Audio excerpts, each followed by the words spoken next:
Hello everyone, this is Abu Snehi.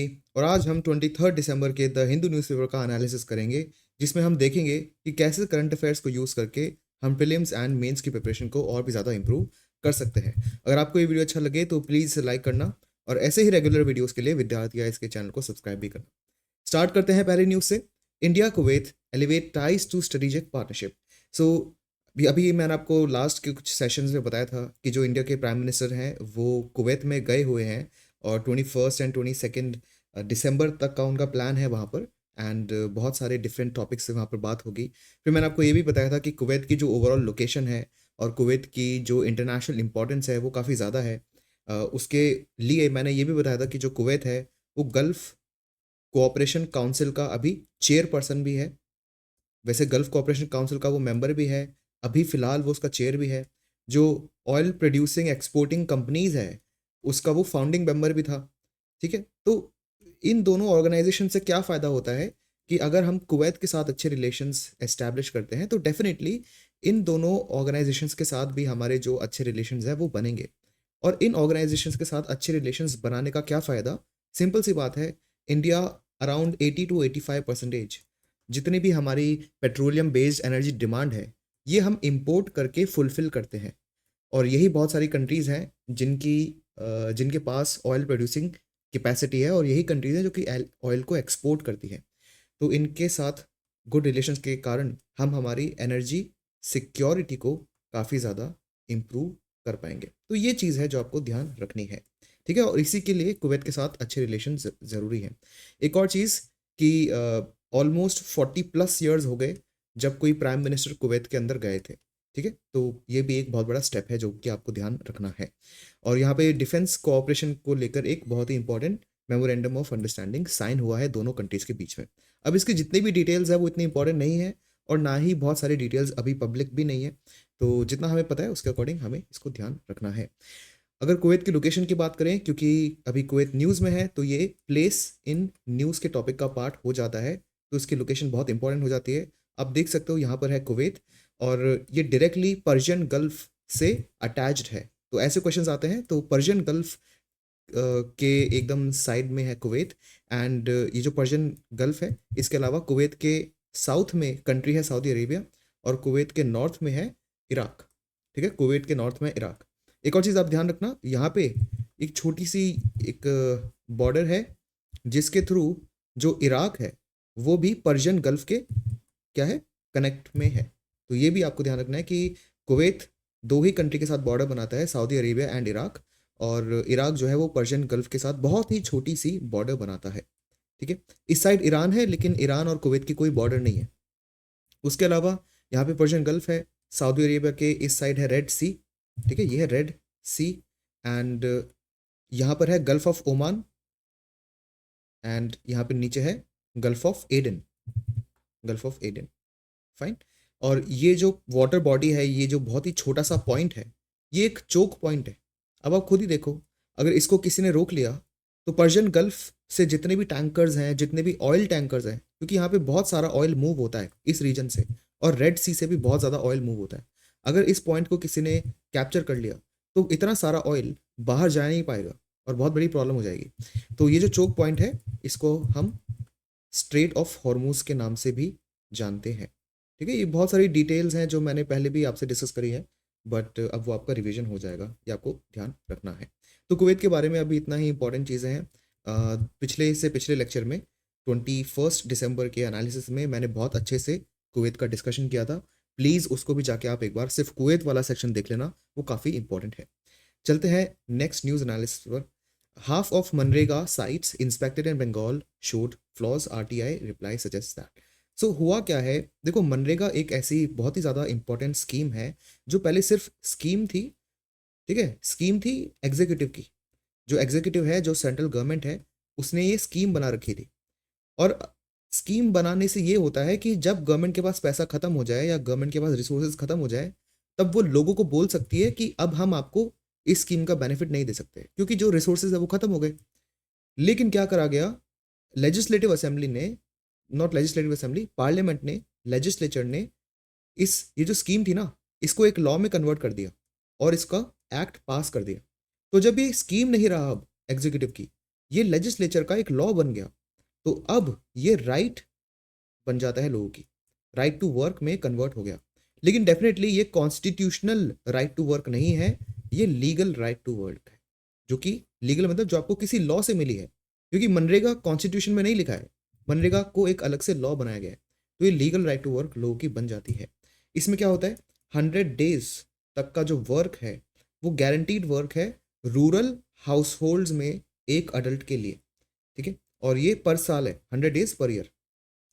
और यहाँ पे जो ज़्यादातर काम होता है वो अनस्किल्ड होता है, और कुछ कुछ टाइम कभी कभी यहाँ पे सेमी स्किल्ड भी हो सकता है, बट मेनली अनस्किल्ड वर्क ही यहाँ पर दिया जाता है लोगों को, और उसके बेसिस पे लोगों को रेम्यूनरेशन दिया जाता है। और एक और चीज़, ये जो पर्टिकुलर स्कीम है, अभी ये न्यूज़ क्या है, न्यूज़ में ये लिखा है कि वेस्ट बंगाल में जो सेंटर से इस स्कीम को रन करने के लिए वेस्ट बंगाल के पास पिछले 3 साल में एक भी पैसा नहीं गया। तो फिर क्वेश्चन उठा कि ऐसा क्यों है, सेंटर वेस्ट बंगाल को इस स्कीम को चलाने के लिए पैसा क्यों नहीं भेज रही है। तो सेंटर ने बोला कि जो काम हुआ है मनरेगा का, उसमें बहुत ज़्यादा इनकन्सिस्टेंसी है, बहुत ज़्यादा फ्लॉज हैं। मतलब रिपोर्ट में तो लिखा है कि मनरेगा को यूज़ करके यहाँ पे एक बहुत बड़ा टैंक बन गया, कैनाल्स बन गई रिवर के अराउंड, और बड़े बड़े वाटर कंजर्वेशन एफर्ट्स हो गए, कुछ रोड्स बन गई। लेकिन ग्राउंड पर ऐसा नहीं है, और इसलिए जो मनरेगा के अंडर जो फंड है सेंट्रल गवर्नमेंट से वेस्ट बंगाल तक, उसको रोक दिए गए हैं पिछले कुछ सालों से। अब ये जो सेंटर का रिप्लाई है, ये कितना सही है कितना नहीं है, डेफिनेटली वो फ्यूचर इन्वेस्टिगेशन पे डिपेंड करेगा। तो यहाँ पे आप देख सकते हो कि ये एक एग्जांपल है जहाँ पे सेंटर और स्टेट गवर्नमेंट साथ में काम नहीं कर रहे। तो जो कोऑपरेटिव फेडरलिज्म है, कोऑपरेटिव फेडरलिज्म, ये उसके अगेंस्ट एक तरह से है, क्योंकि कोऑपरेटिव फेडरलिज्म में सेंटर और स्टेट दोनों मिलकर काम करते हैं। तो ये अगर कोऑपरेटिव फेडरलिज्म के अगेंस्ट है, तो ये किस चीज़ का एग्जाम्पल है, ये है कॉन्फ्रंटेशनल कॉन्फ्रंटेशनल फेडरलिज्म का एक एग्जाम्पल। फाइन, ये कॉन्फ्रंटेशनल फेडरलिज्म का एक एग्जाम्पल है, क्योंकि जहाँ पे सेंटर और स्टेट एक दूसरे को कन्फ्रंट कर रहे हैं, एक दूसरे से एक तरह से ब्लेम कर रहे हैं एक दूसरे को। तो ये कॉन्फ्रंटेशनल फेडरलिज्म का एग्जाम्पल है, जो कि एक अच्छी पॉजिटिव चीज़ नहीं होती, बट फिर एनीवे देखते हैं फ्यूचर में क्या होता है। और सेंटर जो है वो 90% बजट का खुद जो बर्डन है वो उठाती है इसमें, स्पेशली स्टेट के परस्पेक्टिव में, इतना आपको ध्यान रखना है। चलते हैं नेक्स्ट न्यूज़ की तरफ। The global warming fight has a challenge for India. तो ये जो एडिटोरियल है इसमें बहुत सारी चीज़ें लिखी है कि अभी जिस तरह से हम ग्लोबल वार्मिंग से डील करने के लिए मैनेज कर रहे हैं, और जो जो हमने एफर्ट्स लिए हैं उनका इन्होंने एनालिसिस भी करा है और कुछ नई चीज़ों को भी बताया। तो देखते हैं इसमें कौन कौन सी इंपॉर्टेंट चीज़ है। पहली बात तो जो अभी रिसेंटली COP29 हुई थी अज़रबैजान में, इसके ऊपर नवंबर में मैंने बहुत ज़्यादा डिस्कशन किया था इन डेप्थ, और बहुत सारे आर्टिकल्स भी आए थे, और इसका जो रिजल्ट है वो डिसअपॉइंटिंग ही रहा है। और ये भी मैंने आपको बताया था कि डिसअपॉइंटिंग क्यों है, क्योंकि इन्होंने रिसेंटली क्या हुआ था कि इस पर्टिकुलर COP29 में जो डेवलप्ड कंट्रीज़ हैं उन्होंने सिर्फ $300 बिलियन पर ईयर ही क्या करा है, एक्सेप्ट करा है। एक्चुअली क्या है, जो डेवलप्ड कंट्रीज़ हैं उन्होंने हिस्टोरिकली जितना ग्रीन हाउस गैसेस का एमिशन करा है ना, आज के डेट में उसी के कारण क्लाइमेट चेंज हो रहा है। लेकिन डेवलप्ड कंट्रीज इस ग्रीन हाउस गैसेस का एमिशन करके डेवलप्ड हो गई, तो अब बारी किसकी है, डेवलपिंग कंट्रीज की डेवलप होने की, ठीक है। लेकिन डेवलपिंग कंट्रीज को भी डेवलप्ड होने के लिए ग्रीन हाउस गैस का एमिशन करना पड़ेगा। लेकिन क्योंकि अभी क्लाइमेट चेंज हो रहा है, तो डेवलप्ड कंट्रीज हमें कह रही है कि नहीं नहीं नहीं, आप ग्रीन हाउस गैस का एमिशन मत करो। तो हम तो ये बोलेंगे ना भाई, आप भी तो ग्रीन हाउस गैसेस का एमिशन करके डेवलप्ड हुए हो, और अगर हमें भी डेवलप होना है तो हमें भी ग्रीन हाउस गैसेस का एमिशन करना पड़ेगा।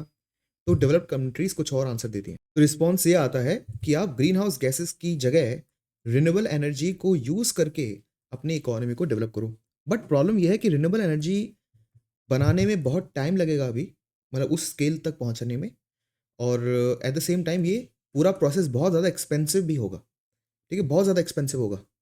तो इसलिए जो डेवलप्ड इकोनॉमीज़ हैं, क्योंकि हिस्टोरिकली उन्होंने ही ग्रीन हाउस गैसेस कॉज करी हैं, तो ये उनकी रिस्पॉन्सिबिलिटी बनती है कि वो कुछ ना कुछ क्लाइमेट फाइनेंस, कुछ ना कुछ वो क्लाइमेट फाइनेंस डेवलपिंग इकोनॉमीज़ को हर साल दे, पर ईयर वो हर साल कुछ ना कुछ क्लाइमेट फाइनेंस डेवलपिंग इकोनॉमीज़ को दे। तो ये डिसाइड था कि देखो अभी जो डेवलपिंग इकोनॉमीज़ है ना, वो हर साल मिनिमम, मैं यहाँ पे लिख रहा हूँ मिनिमम $100 बिलियन देने हैं उनको, 2020 से ये उनका एम था कि 2020 के बाद से हर साल कम से कम $100 बिलियन का क्लाइमेट फाइनेंस होगा। और अब जो कॉप 29 थी उसमें ये डिस्कशन चल रहा था कि अब अभी तो ये चल रहा है, लेकिन ये जो मिनिमम $100 बिलियन है, इसका ये जो मिनिमम है ना, इसको बढ़ाना पड़ेगा। तो बहुत ज़्यादा डिस्कशन के बाद ये पता चला कि कम से कम $1.3 ट्रिलियन चाहिए हमें। कितने चाहिए? कम से कम चाहिए $1.3 ट्रिलियन। इतना पैसा चाहिए हर साल का क्लाइमेट फाइनेंस, और वो 2035 के बाद से। मतलब अभी क्योंकि डेवलप्ड कंट्रीज $100 बिलियन मिनिमम दे रही है, तो 2025 में हो सकता है वो $150 बिलियन दे दें, और 2026 में हो सकता है वो $140 बिलियन दे दे, कुछ भी दे सकते हैं।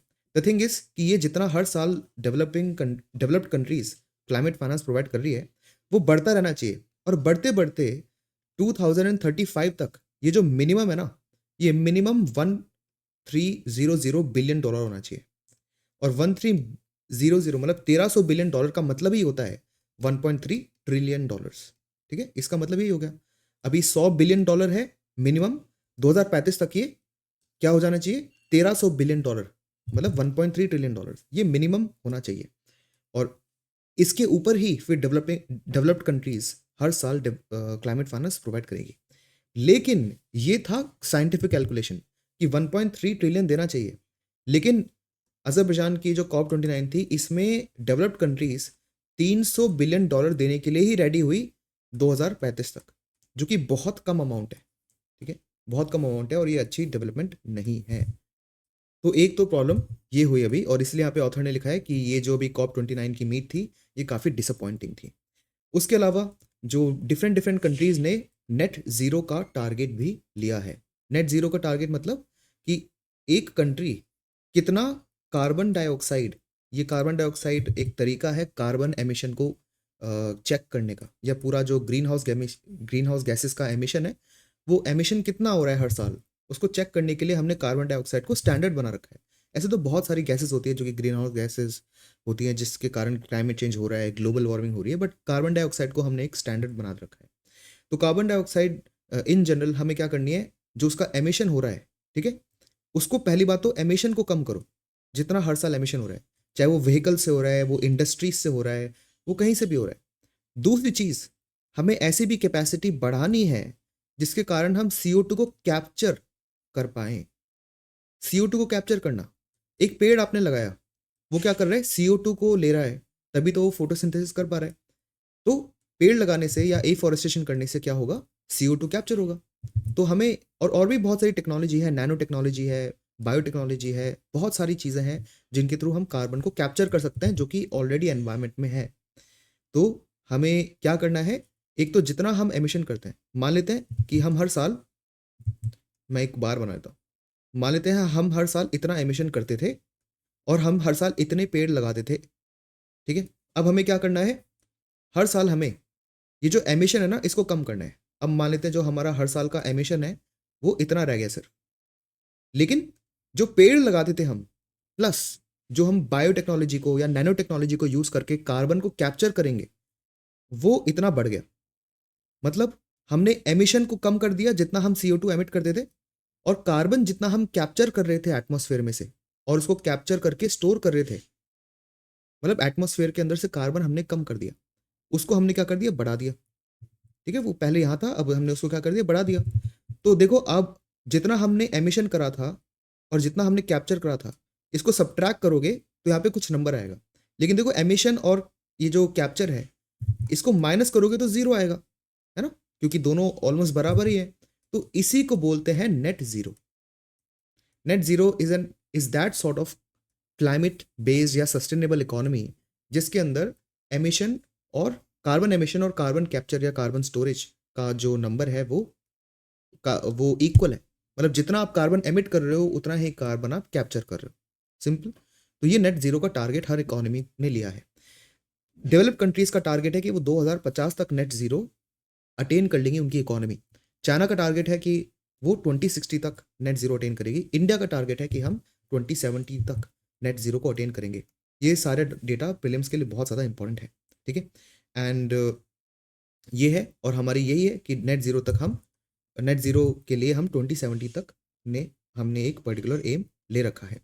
उसके अलावा और भी चीज़ें हैं जिसके कारण हम इस नेट ज़ीरो तक और जल्दी पहुँच सकते हैं, या फिर जो ओवरऑल कार्बन एमिशंस हैं उनको कम कर सकते हैं। जैसे एक यूरोपियन यूनियन ने निकाला है कार्बन बॉर्डर एडजस्टमेंट मैकेनिज्म। ये थोड़ा-सा इंटरेस्टिंग है। देखो, यूरोपियन यूनियन ने ऑलरेडी खुद के अंदर जितनी भी कंट्रीज़ हैं, उनमें ये रूल ला दिया है कि आप एक लिमिट के ऊपर जो कार्बन है, उसको एमिट नहीं कर पाओगे। इस लिमिट के नीचे ही आपको जो है कार्बन एमिट करना पड़ेगा। ये जो लिमिट है इसको क्रॉस नहीं कर सकते। लेकिन और ये हो रहा था जब कोई भी इंडस्ट्री है, वो यूरोप के अंदर कुछ नई चीज़ मैन्युफैक्चर कर रही है, तो वो इस लिमिट से कम कार्बन रखकर अपना प्रोडक्ट मैन्युफैक्चर करेगी। तो ऐसे क्या हो गया, बहुत सारे बिज़नेसेस ये कर नहीं पा रहे थे। वो उनका जो प्रोडक्ट मैन्युफैक्चरिंग था, वो एक पर्टिकुलर कार्बन की लिमिट के ऊपर ही जा रहा था। तो इन्होंने बहुत दिमाग लगाया कि देखो, यूरोप की सॉइल पे तो हम इस लिमिट को क्रॉस करके कार्बन एमिट नहीं कर सकते, तो क्यों ना हम किसी डेवलपिंग कंट्री में जाएं, वहाँ पे हम बहुत ज़्यादा कार्बन को एमिट कर लें। डेवलपिंग कंट्री में बहुत ज़्यादा कार्बन एमिट कर लें और वहाँ पे प्रोडक्ट बना लें, और फिर उसको हम यूरोप में इंपोर्ट कर लेंगे। तो इससे क्या हुआ, यूरोप में मैन्युफैक्चर नहीं हुआ ना वो। यूरोप में तो मैन्युफैक्चर नहीं हुआ, तो उन पे तो कोई बैन या कुछ लगेगा नहीं, क्योंकि अगर वो कार्बन मतलब अगर वो ये प्रोडक्ट यूरोप में मैन्युफैक्चर करते, तो बहुत ज़्यादा वो कार्बन एमिट करते, और अगर एक लिमिट से ऊपर वो कार्बन एमिट कर देते, तो उनको कार्बन टैक्स देना पड़ता, जो कि बहुत ज़्यादा है। लेकिन क्योंकि उन्होंने बाहर मैन्युफैक्चर करा है डेवलपिंग कंट्रीज़ में, और डेवलपिंग कंट्रीज़ में ये जो लिमिट है ना, ये पहले तो बहुत ही हाई है। यहाँ पे तो देखो लिमिट इतनी सी है। डेवलपिंग कंट्री में जो कार्बन एमिशन की लिमिट है वो बहुत ज़्यादा है। मतलब आप बहुत ज़्यादा कार्बन एमिट करोगे, तब जाके गवर्नमेंट को प्रॉब्लम होगी, वरना नहीं होगी।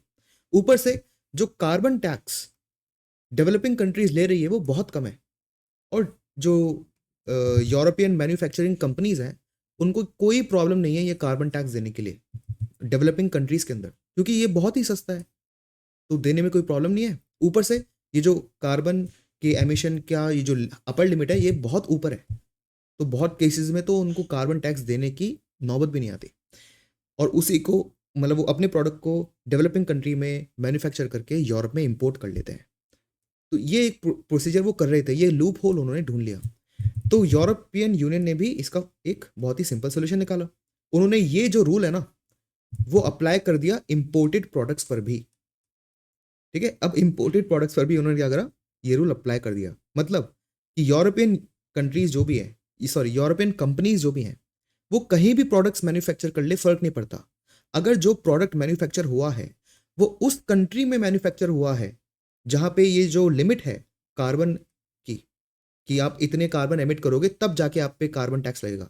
ये जो लिमिट है, अगर ये बहुत ज़्यादा है, और जो कार्बन टैक्स है ना, जो वो चार्ज करेंगे, ये जो पैसा वो चार्ज करेंगे, टैक्स चार्ज करेंगे, अगर इसका अमाउंट काफ़ी कम है और उस कंट्री में इन्होंने ये प्रोडक्ट मैन्युफैक्चर करा है, तो इस प्रोडक्ट को जब यूरोप में इंपोर्ट करा जाएगा, तब इस पे एडिशनल कस्टम ड्यूटी लगा देंगे वो। मतलब इस पे एडिशनल इंपोर्ट टैक्स लगा देंगे।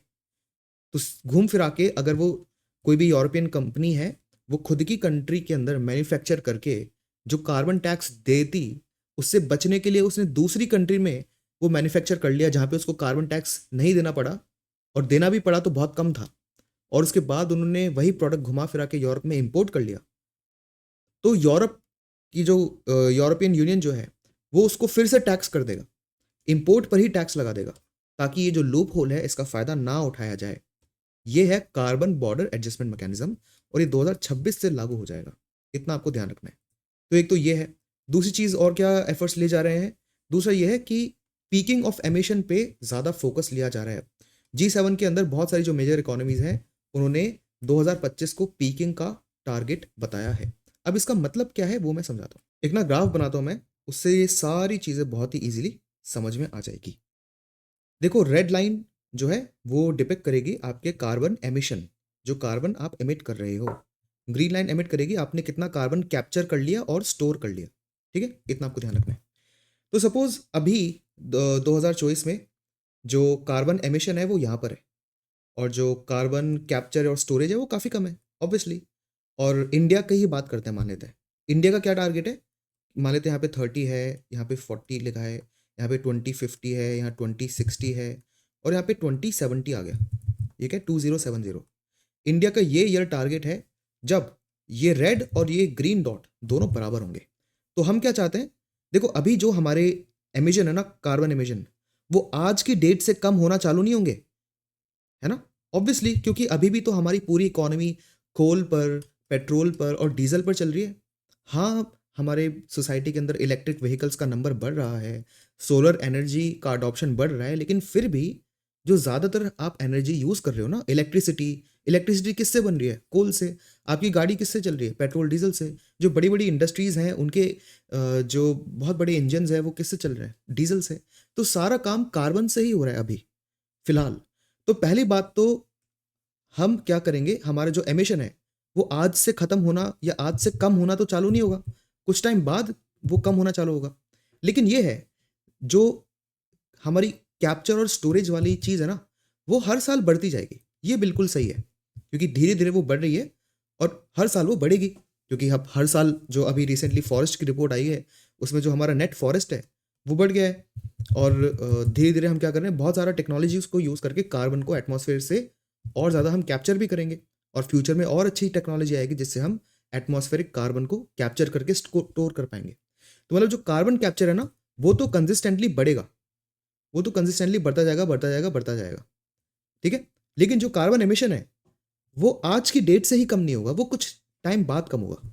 तो अभी भी एमिशन कुछ टाइम तक बढ़ेगा, उसके बाद वो एक पीक पर पहुंच जाएगा, ठीक है। एमिशन अपनी पीक पर पहुंच जाएगा, इसको आप बोलोगे पीक, सबसे टॉप पे पहुंच जाएगा। उसके बाद डिक्लाइन होना चालू होगा। डिक्लाइन होते होते होते होते होते वो 2070 के अंदर वो ऐसी जगह पहुंचेगा जहां पे जो एमिशन है और जो यहाँ पे रेड एमिशन है और ग्रीन क्या है, कैप्चर, तो एमिशन और कार्बन कैप्चर क्या हो गए, इक्वल हो गए, और ये हो जाएगा नेट जीरो, ठीक है। ये तो टारगेट है हमारा कि 2017 तक अब क्या हो जाएंगे, नेट जीरो तक पहुंच जाएंगे। लेकिन अभी ना एमिशन थोड़ा सा बढ़ेगा, उसके बाद से फिर वो कम होना चालू होगा। तो ये जो लेवल है, ये पीक का, एक ऐसा साल, एक ऐसा ईयर, ठीक है, यहाँ पे एक ऐसा ईयर जिस ईयर में हमारा जो एमिशन है वो अपनी पीक पर होगा और उसके ऊपर कभी नहीं बढ़ेगा, इसको कहते हैं पीक, ठीक है। और हम चाहते हैं कि हर कंट्री का ये जो पीक है ना, ये जल्दी से जल्दी आ जाए, क्योंकि आप खुद देख लो, अगर हमारी कंट्री का पीक अभी मैंने यहाँ पे बनाया था ना, पीक पीक अभी हमारा यहाँ पे था, अगर ये जो पीक है हमारी कंट्री की 2030 में ही आ जाता है, 2030 में आ जाती है, तो क्या है, एमिशन गिरना पहले चालू हो जाएगा, और जो नेट जीरो है वो 2060 में ही हो जाएगा। अगर हमारी कंट्री का जो पीक है वो अगले साल, यहाँ पे मान लेते 25 है, अगले साल ही आ गया, तो एमिशन यहीं से गिरना चालू हो जाएगा, गिरते गिरते गिरते 2045 तक ही हम नेट जीरो अचीव कर लेंगे, ठीक है। तो ये इसलिए हम चाहते हैं कि जितनी जल्दी हमारी इकोनॉमीज कार्बन एमिशन का पीक अचीव करें उतना बेटर, ठीक है। तो जो डेवलप्ड कंट्रीज हैं उन्होंने ये टारगेट लिया है कि अगले साल 25 तक जो उनकी जो एमिशन है वो पीक कर जाएगी। ऑब्वियसली इंडिया में ये पॉसिबल नहीं है कि हम अगले साल ही हमारा जो एमिशन है वो मैक्सिमम होगा और उसके बाद से वो गिरेगा ही, ऐसा तो पॉसिबल नहीं है। तो ऑब्वियसली जो चाइना और इंडिया है, इन्होंने अभी भी जो पीकिंग है उसका कोई ईयर टारगेट अभी सेट नहीं करा है। मतलब दोनों ने क्या करा है, नेट जीरो टारगेट तो सेट कर लिया, चाइना का है 2060, इंडिया का है 2070, लेकिन हमने ये नहीं बोला कि हम किस साल तक हमारा जो एमिशन है उसको पीक कर देंगे। ये अब तक दोनों कंट्रीज ने चूज नहीं करा है, बट यूरोपियन यूनियन ने, यूनाइटेड स्टेट्स ने डेफिनेटली इसको चूज कर लिया है, ये आपको ध्यान रखना है। और जो ऑथर है वो ये बता रहे हैं कि अभी जो डोनाल्ड ट्रंप है वो वापस प्रेसिडेंट बनेंगे अगले साल से। एंड जब last time Donald Trump president थे, एक्चुअली डोनाल्ड ट्रंप की जो पॉलिटिक्स है उसमें वो क्लाइमेट चेंज में बिलीव ही नहीं करते, ग्लोबल वार्मिंग में वो बिलीव ही नहीं करते।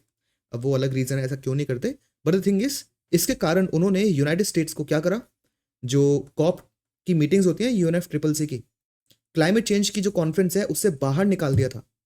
तो आप देखो, मैंने आपको क्या बताया कि एक तो क्लाइमेट फाइनेंस अभी बहुत ही कम हमें मिल रहा है। अगर यूएस बाहर हो जाएगा डोनाल्ड ट्रंप के बाद आने से दोबारा, क्योंकि अभी जो बाइडेन थे तो वो वापस ले आए यूएस को UNFCCC के अंदर, लेकिन डोनाल्ड ट्रंप आएंगे तो शायद वापस निकाल दें उसको। तो जो क्लाइमेट फाइनेंस की एक तो इतनी बड़ी प्रॉब्लम है, और उन्होंने अगर यूएस को बाहर निकाल दिया तो ये प्रॉब्लम और ज़्यादा बढ़ जाएगी। ऊपर से जो ऑथर बोल रहे हैं कि इंडिया इलेक्ट्रिसिटी का वर्ल्ड में 3rd लार्जेस्ट कंज्यूमर है, ठीक है। सबसे ज़्यादा जो इलेक्ट्रिसिटी कंज्यूम करते हैं, अगर उसकी रैंक करी जाए तो थर्ड नंबर पे इंडिया आ जाता है, ठीक है। एंड डेवलप्ड कंट्रीज जो हैं और जो चाइना है, वो क्लीन एनर्जी की तरफ डाइवर्सिफाई करने की कोशिश कर रही हैं। जो अभी हम फॉसिल फ्यूल वाली एनर्जी यूज़ करते हैं, ये लोग चाहते हैं कि क्लीन एनर्जी, जिसमें रिन्यूएबल एनर्जी भी आ जाती है और इवन न्यूक्लियर एनर्जी भी आ जाती है। न्यूक्लियर रिन्यूएबल नहीं है, रिन्यूएबल मतलब जो चीज़ बार बार डेवलप होती रहेगी। जैसे सोलर एनर्जी, जो सनलाइट है वो तो हर साल आती रहेगी ना, वो खत्म थोड़ी हो रही है। लेकिन न्यूक्लियर एनर्जी भले ही क्लीन एनर्जी हो, वो रिन्यूएबल एनर्जी नहीं है, क्योंकि न्यूक्लियर एनर्जी में जो न्यूक्लियर मटेरियल है वो एक बार खत्म हो गया तो बात खत्म हो जाती है, ठीक है। तो ये प्रॉब्लम इंडिया बहुत ज़्यादा फेस कर रहा है कि एक तो हमें इतनी ज़्यादा इलेक्ट्रिसिटी लोगों तक पहुंचानी है, दूसरा जब हम क्लीन एनर्जी सोर्सेज की तरफ ट्रांजिशन करना चाहते हैं तो उसमें बहुत ज़्यादा कॉस्ट लगती है और बहुत ज़्यादा ट्रांजिशन टाइम लगता है। ये बहुत बड़ी प्रॉब्लम है, ठीक है। और अभी रिसेंटली जैसे मैंने आपको कहा था कि चाइना और इंडिया ने बहुत टाइम तक एक्सेप्ट नहीं करा था पीक का गोल। चाइना ने रिसेंटली पीकिंग का गोल 2030 वाला एक्सेप्ट कर लिया। अब सिर्फ इंडिया ही बचा है मेजर इकोनॉमीज में से जिसने पीकिंग एमिशन पीकिंग का कोई टारगेट चूज नहीं करा है। चाइना ने 2030 का टारगेट चूज कर लिया है, ठीक है। तो ये सारी चीज़ आपको ध्यान रखनी है। अगर सपोज हम रिन्यूएबल रूट पर जाते हैं, जैसे मैंने आपको बताया क्लीन एनर्जी में बहुत सारी एनर्जीज आती है। यहाँ पे रिन्यूएबल एनर्जी भी आती है, इसमें न्यूक्लियर एनर्जी भी आती है, और रिन्यूएबल एनर्जी में भी बहुत सारी चीज़ आती है। सोलर, विंड, बायोमास, जो स्मॉल हाइडल प्रोजेक्ट्स होते हैं, बहुत ही छोटे छोटे जो हाइड्रो इलेक्ट्रिसिटी वाले प्रोजेक्ट्स हो गए, ये सारे रिन्यूएबल में आ जाते हैं। और न्यूक्लियर एनर्जी अलग से आती है। और रिन्यूएबल में या फिर आप क्लीन एनर्जी में हाइड्रोजन को भी देख सकते हो, क्योंकि अगर आप हाइड्रोजन को जलाओगे, हाइड्रोजन को फ्यूल जैसे यूज़ करोगे, तो उसमें से कोई कार्बन नहीं निकलता, कोई पोल्यूशन नहीं होता, तो ये अच्छी बात है। तो लेकिन द थिंग इज कि हाइड्रोजन जो फ्यूल है वो आएगा कहाँ से? देखो, कार्बन जो है वो तो हम अर्थ से कोल के रूप में निकाल लेते हैं, या क्रूड ऑयल से हम पेट्रोल और डीजल निकाल देते हैं। अगर हम हाइड्रोजन को जलाने जाएंगे तो यह हाइड्रोजन आएगा कहाँ से? हाइड्रोजन का सबसे सस्टेनेबल तरीका है कि जो पानी है ना, H2O, उसमें आप इलेक्ट्रोलिसिस करो पानी का, और उसके बाद इससे हाइड्रोजन जो है वो अलग हो जाएगा। इसको आप यूज़ करके गैस की तरह यूज़ करके इसको आप फ्यूल में यूज़ कर सकते हो। लेकिन पानी को अलग करने के लिए, पानी में से हाइड्रोजन निकालने के लिए जो इलेक्ट्रोलिसिस है, इस प्रोसेस को करने के लिए भी इलेक्ट्रिसिटी चाहिए। अब वो इलेक्ट्रिसिटी कहाँ से आ रही है? अगर वो वाली इलेक्ट्रिसिटी सोलर एनर्जी या विंड एनर्जी से आ रही हो तब तो ठीक है, लेकिन अभी आज की डेट में वो एनर्जी कोल से आ रही है।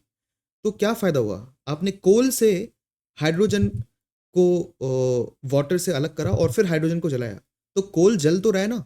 हम यही तो चाहते थे कि कोल ना जले, लेकिन हाइड्रोजन को यूज़ करने के लिए भी हमें कोल का यूज़ करना पड़ रहा है।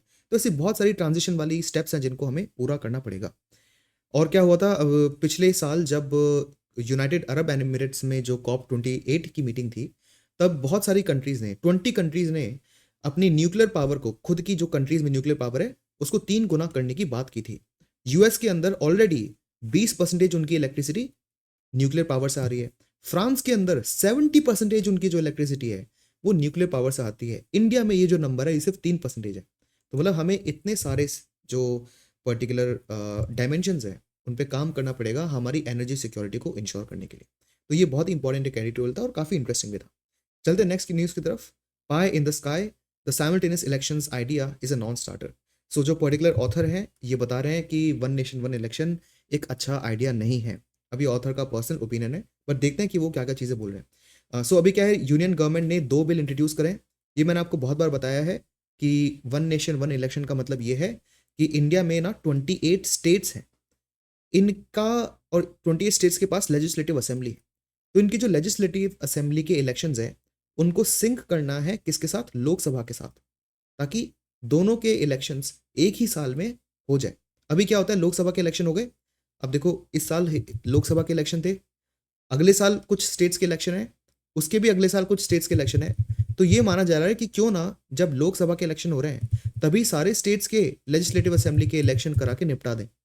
प्लस प्लस अब देखो एक और चीज़ है, जब 28 स्टेट्स की जो लोक लेजिस्लेटिव असेंबली है इसको सिंक करना पड़ेगा ना लोकसभा के साथ, तो यहाँ पे आपको एक कॉन्स्टिट्यूशनल अमेंडमेंट एक्ट पास करना पड़ेगा। लेकिन 3 ऐसे यूनियन टेरिटरीज हैं, दिल्ली, पुडुचेरी एंड जम्मू एंड कश्मीर, जिनके पास भी लेजिस्लेटिव असेंबली है। उनका क्या? उनको भी सिंक करने के लिए एक अलग से एक्ट पास करना पड़ेगा, लेकिन वो कॉन्स्टिट्यूशनल एक्ट नहीं होगा। मतलब क्योंकि यूनियन टेरिटरी का मतलब क्या होता है, केंद्र शासित प्रदेश। मतलब ये ऐसे टेरिटरीज हैं जो यूनियन के अंदर है, मतलब सेंट्रल गवर्नमेंट के अंदर आती हैं। तो अगर सेंटर के ही अंदर है, तो अब कोई चीज सेंटर के अंदर है तो सेंटर को उस चीज में बदलाव करने के लिए कॉन्स्टिट्यूशन को थोड़ी बदलना पड़ेगा, वो तो खुद ही नॉर्मल एक्ट से पास कर लेंगे। तो यूनियन टेरिटरी का जो एक्ट पास करेंगे 3 यूनियन टेरिटरीज के लिए सिंक करने के लिए उनकी लेजिस्लेटिव असेंबली को, वो एक नॉर्मल ऑर्डिनरी बिल होगा। लेकिन इन 28 स्टेट्स की लेजिस्लेटिव असेंबलीज को लोकसभा के साथ सिंक करने के लिए जो एक्ट पास करा जाएगा वो कॉन्स्टिट्यूशनल अमेंडमेंट एक्ट होगा, और इसके लिए 2/3 मेजोरिटी चाहिए होगी। लेकिन अभी पार्लियामेंट के अंदर जो करंट गवर्नमेंट है उनके पास 2/3 मेजोरिटी फिलहाल एटलीस्ट ऑन पेपर तो नहीं है। अब देखते हैं फ्यूचर में क्या होता है। और ये जो पूरा वन नेशन वन इलेक्शन का टॉपिक है, इस पर एक कमेटी भी बनी थी, और ये कमेटी इंडिया के जो पिछले राष्ट्रपति थे, प्रेसिडेंट थे श्री रामनाथ कोविंद, उनके अंडर थी। तो प्रीलिम्स में ऐसी चीज़ों को पूछ लिया जाता है कि किस कमेटी ने रेकमेंड करा था वन नेशन वन इलेक्शन, ठीक है। और उन्होंने ये बोला था कि लोकसभा के इलेक्शन प्लस 28 स्टेट्स के लेजिस्लेटिव असेंबली के इलेक्शन प्लस 3 यूनियन टेरिटरीज के लेजिस्लेटिव असेंबली के इलेक्शंस, अब इतना तो हम बात कर रहे हैं। रामनाथ कोविंद कमेटी ने एक और चीज बोली थी, प्लस जो लोकल बॉडीज हैं, मतलब रूरल लोकल बॉडीज और अर्बन लोकल बॉडीज। अब रूरल लोकल बॉडीज क्या है, पंचायत्स। अर्बन लोकल बॉडीज क्या है, म्यूनिसिपैलिटीज, म्यूनिसिपल कॉर्पोरेशंस, नगर निगम एटसेट्रा। इनके जो इलेक्शंस होते हैं ना, उनको भी इस पूरे ये जो टेन्योर है इसके साथ सिंक कर दिया जाए, ये रामनाथ कोविंद जी की कमेटी ने रेकमेंड करा था। लेकिन जो बिल अभी इंट्रोड्यूस हुआ है ना, उसमें म्यूनिसिपैलिटी और पंचायत, मतलब जो लोकल बॉडी के इलेक्शन है, इसका कोई मेंशन ही नहीं है। और वो इसलिए है, देखो जो लोकल बॉडीज वगैरह है ना, ये आते हैं स्टेट गवर्नमेंट के अंडर। तो सेंटर को अगर स्टेट गवर्नमेंट के लेजिस्लेटिव असेंबली को सिंक करना है, तब तो वो खुद ही कॉन्स्टिट्यूशन अमेंडमेंट पास कर सकती है, जिसमें 2/3 मेजोरिटी उनको चाहिए होगी। लेकिन अगर उनको उस चीज को बदलना है जो कि स्टेट गवर्नमेंट के अंदर आती है, तो ये अमेंडमेंट भी पास करना पड़ेगा। प्लस 50% जो स्टेट्स हैं, उनकी स्टेट गवर्नमेंट के, उनकी स्टेट की लेजिस्लेटिव असेंबली में से उनको कोई रेजोल्यूशन भी पास कराना पड़ता। तो अब कुछ लोग बोल रहे हैं कि जो सेंट्रल गवर्नमेंट है वो इतना बड़ा रिस्क नहीं लेना चाहती, वो इतने 50% स्टेट गवर्नमेंट, स्टेट्स के लेजिस्लेटिव असेंबली से ये एक पर्टिकुलर परमिशन नहीं लेना चाहती, इसलिए उन्होंने इस प्रोविजन को हटाई दिया, और वो लोकल बॉडीज को सिंक नहीं कर रहे। अब वो सिर्फ लोकसभा से लेजिस्लेटिव असेंबली ऑफ स्टेट्स और जो 3 यूनियन टेरिटरी की लेजिस्लेटिव असेंबली है उन्हीं को सिंक कर रहे हैं। तो ये सारी चीज़ें बातें यहाँ पे लिखी है, और 100 डेज के अंदर ही ये सारे इलेक्शंस हो जाने की बातें हैं, ठीक है। इसमें क्या क्या प्रोविजंस हैं, देखो अगर जब ये सिंक में आ गया, ये ऑथर ने एक और चीज़ करी है कि जिस हिसाब से अभी इलेक्शंस हो रहे हैं या ये सारी चीज़ें हो रही है, तो 2034 के इलेक्शन के बाद से ही technically one nation one election को आप इंप्लीमेंट कर पाओगे, क्योंकि 24 में अभी लोकसभा के इलेक्शन हुए हैं, 29 में भी लोकसभा के इलेक्शन होंगे, ठीक है।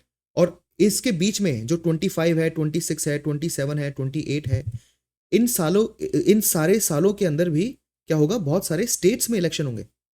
तो अभी ये 29 से ही लागू करना बहुत डिफिकल्ट होगा, तो इसको 2034 से लागू करा जाएगा शायद, ऐसा लगता है। अभी ये कोई गवर्नमेंट ने अनाउंस नहीं करा है, बट लॉजिकली ऐसा है, ठीक है। दूसरी चीज़ यहाँ पे क्या है कि 2034 में मान लेते हैं सारे स्टेट्स और सेंटर लिंक हो गए, सब सिंक हो गए। अब क्या, अब मान लेते हैं कि 2034 में हो गया, तो 39 में अब जाके अगला इलेक्शन होगा, क्योंकि हर 5 साल में इलेक्शन होता है। लेकिन कोई स्टेट है मान लेते हैं जिसके अंदर नई सरकार बन गई, या फिर ऐसा होता है ना, जैसे महाराष्ट्र में भी ये चीज़ हुई, कर्नाटक में ये चीज़ हुई, बिहार में भी ये चीज़ हुई थी कि कोई गवर्नमेंट थी, उनके कुछ जो मेंबर ऑफ लेजिस्लेटिव असेंबली थे, उन्होंने पार्टी चेंज कर ली, वो नई पार्टी में आ गए, तो यहाँ पे जो पुरानी गवर्नमेंट थी अब वो नई गवर्नमेंट में कन्वर्ट हो गई। मतलब ऐसे बहुत सारे अदला बदली हो सकती है।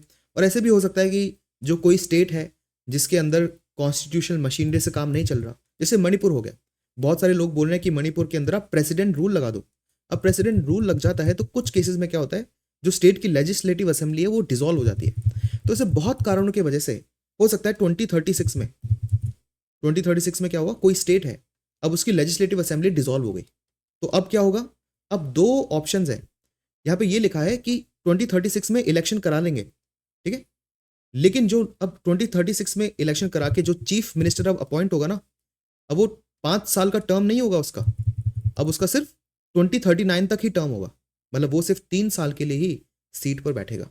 एक तो ये है, दूसरी चीज ये है कि इलेक्शन कमीशन के पास ये भी ऑप्शन है कि अगर ये जो स्टेट की लेजिस्लेटिव असेंबली डिसॉल्व हुई है, अगर ये 39 के काफी पास है, मतलब अगर 38 में डिसॉल्व हुई है, तो इलेक्शन कमीशन शायद 1 साल तक इलेक्शन ही ना कराए।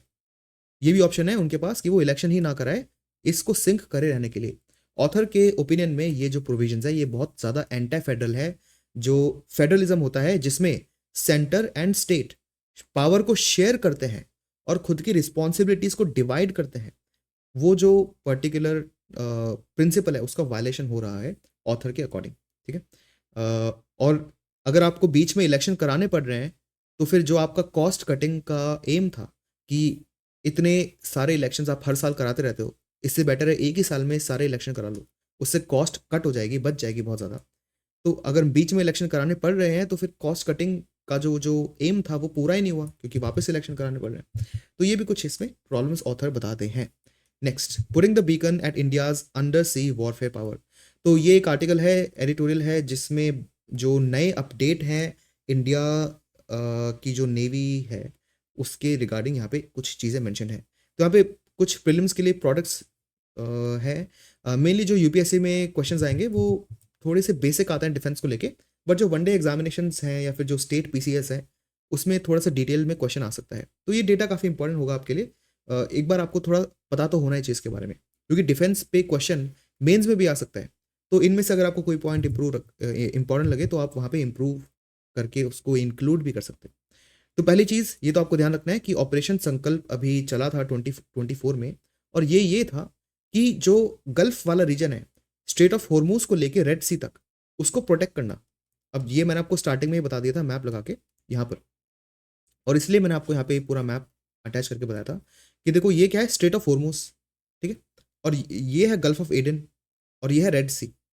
और ये भी मैंने आपको बताया था कि यहाँ से और यहाँ से बहुत ज़्यादा जो ऑयल है ना वो ट्रैवल करता है, और सिर्फ ऑयल ही नहीं, बहुत सारे जो गुड्स हैं वो भी कंटेनर शिप्स पर ट्रैवल करते हैं।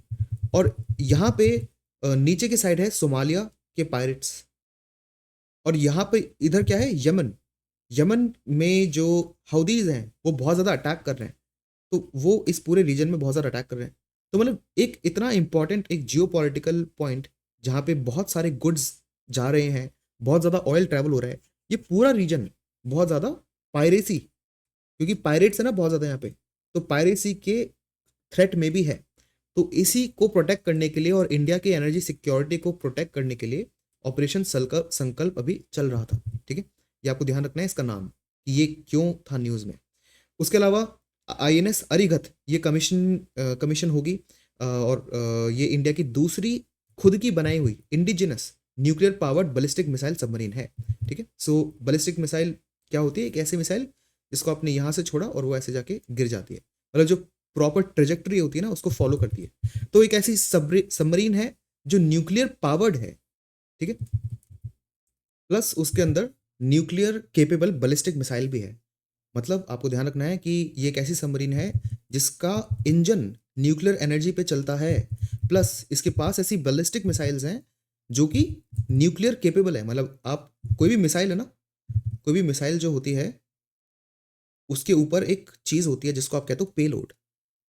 अब इस पेलोड में आप कुछ भी रख सकते हो, इस पेलोड में आप नॉर्मल एक्सप्लोसिव्स डाल सकते हो, और इस पेलोड के अंदर आप न्यूक्लियर एक्सप्लोसिव्स भी डाल सकते हो।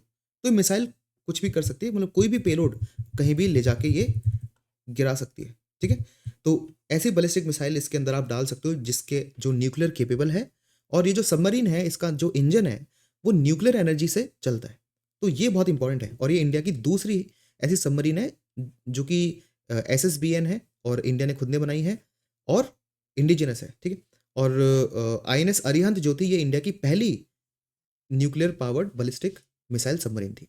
तो ये आपको पता होना चाहिए। तो सबसे पहली हमारी जो SSBN सबमरीन थी वो कौन सी थी, INS अरिहंत, और दूसरी हमारी है INS अरिकात। ये बहुत ही इंपॉर्टेंट इन्फॉर्मेशन है, आपको ध्यान रखना है। ठीक है, और इसमें KLSLBM जो है सबमरीन लॉन्च बैलिस्टिक मिसाइल जिसकी रेंज 3500 किलोमीटर्स तक है, वो आईएनएस अरिहंत में अटैच्ड है। मतलब आईएनएस अरिहंत जो सबमरीन है उसके अंदर K4 SLBM अटैच्ड है। SLBM का मतलब क्या है? सबमरीन लॉन्च्ड बैलिस्टिक मिसाइल, जो ऐसी बैलिस्टिक मिसाइल जो कि सबमरीन से लॉन्च होती है, सिंपल। और ये भी न्यूक्लियर केपेबल है। इसमें आप न्यूक्लियर पेलोड डाल दोगे तो ये मिसाइल न्यूक्लियर मिसाइल बन जाएगी। और बाय द वे ये जो सबमरीन है इसका इंजन भी न्यूक्लियर रिएक्शन पे चल रहा है, इतना आपको ध्यान रखना है। और बाय द वे इसकी रेंज है 3500 किलोमीटर। सो बहुत सारी जो हमारी एनिमी टेरिटरी की जो सिटीज़ हैं वो इस रेंज के अंदर आ जाती है। फिर प्रोजेक्ट P77 चल रहा है।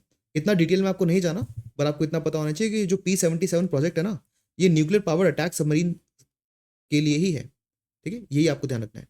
और ये 2036 तक पूरा होगा। ये ईयर ध्यान रखने की जरूरत नहीं है, बट ये आपको पता होना चाहिए कि 90% जो ये न्यूक्लियर सबमरीन्स होंगी इसमें 90% चीज़ें मेड इन इंडिया ही होगी, ठीक है। ये सारी चीज़ें आपको ध्यान रखनी है। देन P75 क्या है? देखो P77 क्या था? Nuclear powered attack submarines. और P75 क्या है? ये नॉर्मल सबमरीन्स है, ये न्यूक्लियर पावर्ड नहीं है। अब हम बात कर रहे हैं नॉर्मल सबमरीन्स की, जिसको आप कन्वेंशनल सबमरीन भी बोल सकते हो। तो न्यूक्लियर P77 या प्रोजेक्ट 77 है न्यूक्लियर सबमरीन्स, और P75 है नॉर्मल सबमरीन्स। इसमें स्कॉर्पियन सबमरीन्स की अभी हम ना धीरे धीरे करते करते उसको इंडियन नेवी में इंडक्ट कर रहे हैं, स्कॉर्पियन क्लास की सबमरीन। और ऐसी 6 सबमरीन्स है टोटल, और ये जो है फ्रांस ने कमीशन करी है।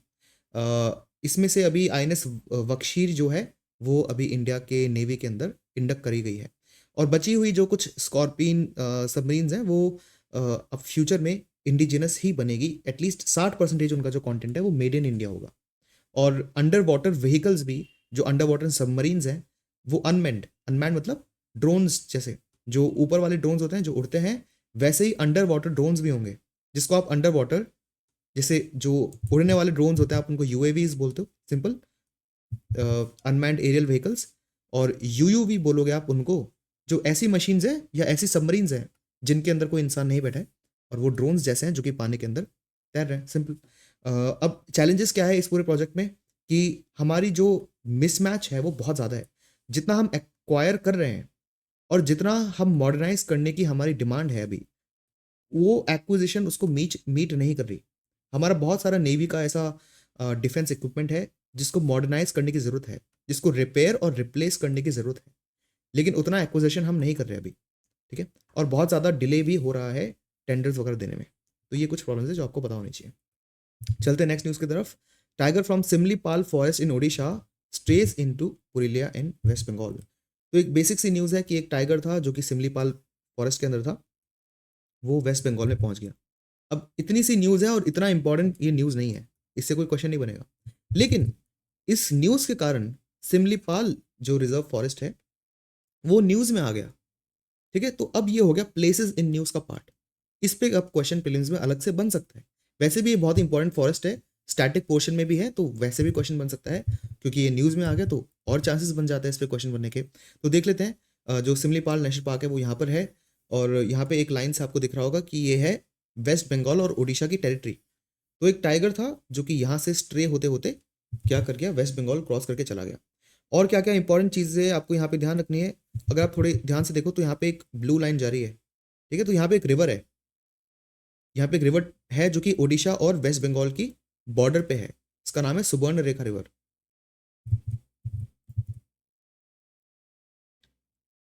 ठीक है। ये आपको ध्यान रखना है, सुबर्ण रेखा रिवर यहाँ पर है। उसके अलावा यहाँ पे आपको महानदी रिवर दिख ही रही है नीचे की साइड, ठीक है, ये है महानदी रिवर। ये ऐसे क्वेश्चन आ जाते हैं रैंडम क्वेश्चंस कि सिमलीपाल नेशनल पार्क के नॉर्थ में या नॉर्थ ईस्ट डायरेक्शन में कौन सी रिवर है, ऐसे रैंडम क्वेश्चंस आ जाते हैं, तो इसलिए आपको उसके लिए रेडी रहना चाहिए।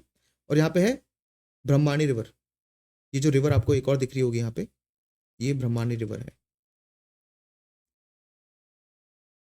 तो ये 3-4 चीज़ें आपको वैसे भी ध्यान रखनी थी, ठीक है, मतलब ये आसपास वाला एरिया आपको ध्यान रखना है। और सिमलीपाल जो है वो ओडिशा के अंदर ही है, बट वेस्ट बंगाल की बॉर्डर के पास है। ये थोड़ा आपको आइडिया होना चाहिए, क्योंकि ऐसे स्टेटमेंट से फिल्म्स में वो पूछ लेते हैं कभी कभी। Next, SpaDeX meeting in space. तो ये बहुत ही इंटरेस्टिंग एक मिशन है।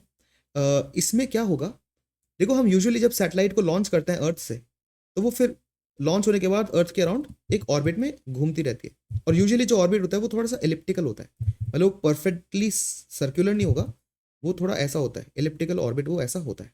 ठीक है, इसमें हम क्या कोशिश करेंगे इस पर्टिकुलर मिशन में, इस मिशन में क्या होगा, एक ही रॉकेट होगा, इस रॉकेट के अंदर दो सैटेलाइट होगी। ठीक है, इस रॉकेट के अंदर दो सैटेलाइट है, ये रॉकेट लॉन्च होगा और जो रॉकेट का पूरा हिस्सा है, लॉन्चिंग व्हीकल जो है रॉकेट का, वो ऊपर वाली जो सैटेलाइट्स है उनसे अलग हो जाएगा, और ये जो दो सैटेलाइट्स हैं इनको ये स्पेस में छोड़ देगा, और जो पूरा बचा हुआ नीचे वाला हिस्सा होगा रॉकेट का, वो वापस अर्थ में नीचे आके री एंट्री कर जाएगा और वो बर्न अप हो जाएगा, उसको भूल जाओ। अब ये दो सैटेलाइट्स को इसने क्या करा, स्पेस में छोड़ दिया, दो सैटेलाइट्स को स्पेस में छोड़ा, तो अब क्या, ये दो सैटेलाइट्स अब अर्थ के अराउंड घूम रही है। ठीक है, लेकिन धीरे धीरे ग्राउंड से ही इसरो जो है इन दोनों सैटेलाइट्स का मूवमेंट थोड़ा बहुत कंट्रोल करेगी।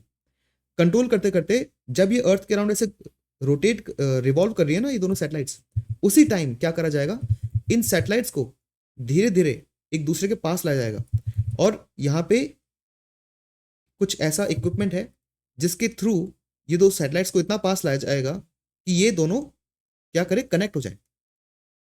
स्पेस के अंदर ही इनको कनेक्ट करना है, जिसको आप बोलते हो डॉकिंग। ठीक है, ये दोनों सैटेलाइट स्पेस के अंदर कनेक्ट हो जाएगी, जिसको आप बोलोगे डॉकिंग।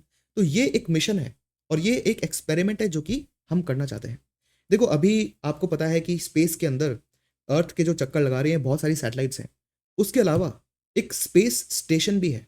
बहुत सारी मूवी में स्पेस स्टेशन को दिखाया जाता है, जिसको आप इंटरनेशनल स्पेस स्टेशन बोलते हो, जो एक ऐसा एक बहुत बड़ा घर है या एक बहुत बड़ा सीक्वेंस ऑफ रूम्स है, जिसको स्पेस के अंदर ही असेंबल करा गया है, जिसके अंदर एस्ट्रोनॉट जाके अभी रहते हैं।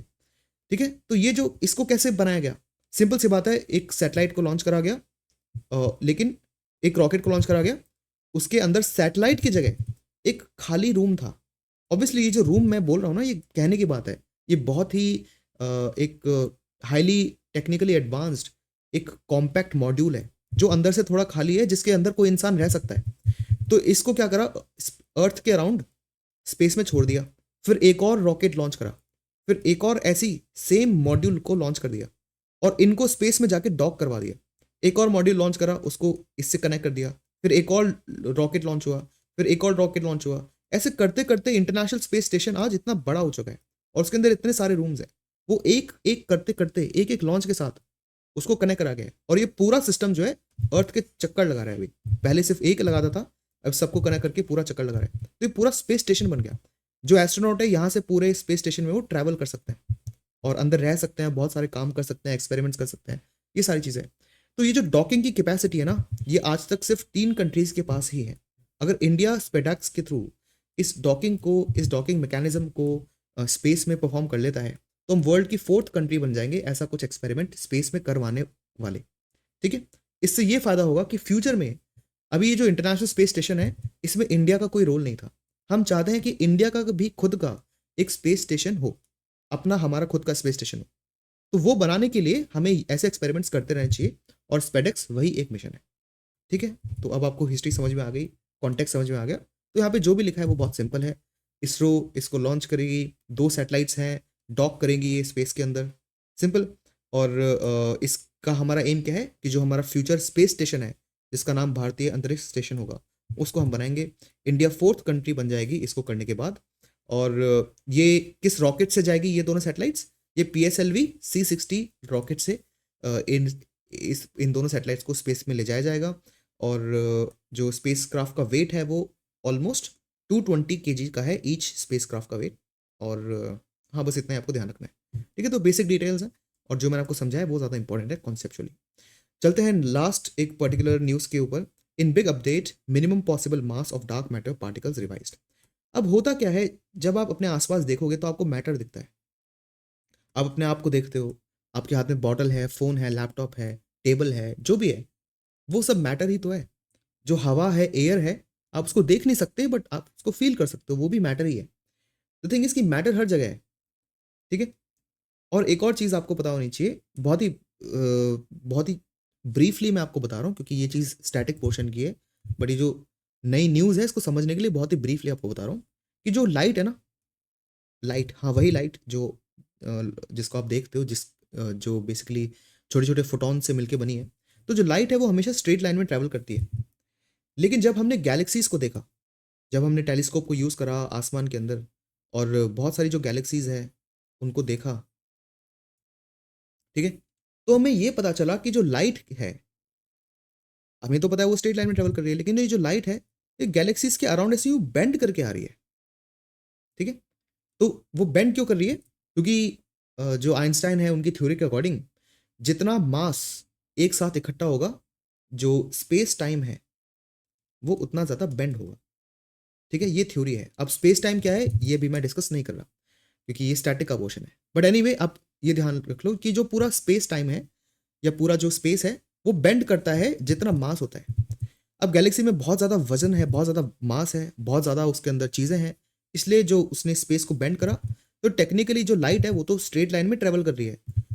या मान लो तो एक पेपर है, पेपर पे तो लाइट जो है वो स्ट्रेट लाइन में ट्रेवल कर रही है, लेकिन अगर पेपर को आपने ऐसे यूं बेंड कर दिया, ठीक है, तो आपने उस पर जो लाइन बनाई है वो भी आपको बेंड ही दिखेगी, है वो सीधी ही, लेकिन पेपर बेंड के कारण क्या हो गया, वो लाइन भी ऐसी टेढ़ी दिख रही है आपको। तो जितना ज्यादा गैलेक्सी में मास होगा, लाइट उतनी ज्यादा बेंड होगी। लेकिन जब गैलेक्सी का मास कैलकुलेट करा गया, तो पता चला कि अगर गैलेक्सी का मास जो हमने कैलकुलेट करा है वो है, तो लाइट जो है ना वो इतनी सी ही बैंड होनी चाहिए थी सिर्फ। लेकिन लाइट में तो बहुत ज्यादा बैंड दिख रहा है। मतलब यहाँ पे कुछ ऐसा मैटर है जो इस पूरी गैलेक्सी का मास बहुत ज्यादा बढ़ा रहा है, तभी जाके वो इतना ज्यादा लाइट को बैंड करवा रहा है। लेकिन ये मैटर हमें दिख ही नहीं रहा। कहाँ है ये मैटर? दिखा नहीं हमें। बहुत सारे डिफरेंट जो रेडिएशन के स्पेक्ट्रम है ना, सब में चेक करा, हमें दिखाई नहीं है मैटर। तब हमें पता चला कि ये मैटर ऐसा है जो हमें आज तक पता ही नहीं है वो एग्जिस्ट करता था, और इसीलिए इसको डार्क मैटर बोल दिया गया, क्योंकि हमें पता नहीं है ये क्या है। सिंपल सी बात, साइंटिस्ट को भी नहीं पता डार्क मैटर क्या है, वी डू नॉट नो, और अभी उस पर रिसर्च चल रही है। और ये जो डार्क मैटर है, अगर आप पूरे स्पेस में ये जो मास वाली कैलकुलेशन है करोगे ना, तो पता चलेगा कि अराउंड 5/6 जो पूरा यूनिवर्स है वो डार्क मैटर से बना है। 5/6 ऑलमोस्ट हो गया, अराउंड 83%। तो पूरा यूनिवर्स का 83% इसी डार्क मैटर से बना हुआ है, और हमें पता भी नहीं ये क्या है। क्या ये पार्टिकल है, ये कोई एनर्जी है, ये क्या है, वी डू नॉट नो, ठीक है। और अभी ये पता चला है कि जो फोटॉन्स है, बाय द वे जो लाइट है ना, लाइट लाइट आपको दिख रही है वो स्ट्रेट लाइन में है, बट वो छोटे छोटे फोटॉन्स, एनर्जी पार्टिकल्स उसको लेके जाते हैं लाइट को। तो ये जो फोटॉन्स है ना, इनका कोई मास नहीं होता, लेकिन जो डार्क मैटर है उसका कुछ तो मास है। उसका मास जीरो नहीं है, नॉन जीरो मास है, उसका थोड़ा सा मास है उसके अंदर। और अभी कैलकुलेशन से पता चला है कि जो डार्क मैटर है, हमें जितना लगता था वो उससे थोड़ा ज़्यादा हैवी है, बहुत ही कम ज़्यादा, बट थोड़ा ज़्यादा हैवी है, ठीक है। और पॉसिबिलिटी ये है, ये जो डार्क मैटर है, ये यूनिफॉर्मली हर जगह स्प्रेड हो सकता है, या हो सकता है डार्क मैटर लंप्स में हो, जैसे गैलेक्सीज है। आप पूरे आसमान में देखोगे तो आपको गैलेक्सीज ऐसे ऐसे दिखेगी, बीच में खाली स्पेस है और दूर दूर गैलेक्सीज है। या तो ऐसा हो सकता है डार्क मैटर भी कि ऐसे लम्प्स में प्रेजेंट हो, या हो सकता है पूरे स्पेस में वो ऐसे फैला हुआ हो। अब ये सब थ्योरीज है, हमें पता नहीं है वो क्या है। यही सारी चीज़ इस आर्टिकल में मैंशन थी। आई होप आपको आज का लेक्चर अच्छा लगा हो और उससे आपको काफ़ी बेनिफिट हुआ हो। जो भी आपका एक्सपीरियंस है प्लीज़ उसे कमेंट सेक्शन में आप मेंशन करो, I will reply to it, and have a good day.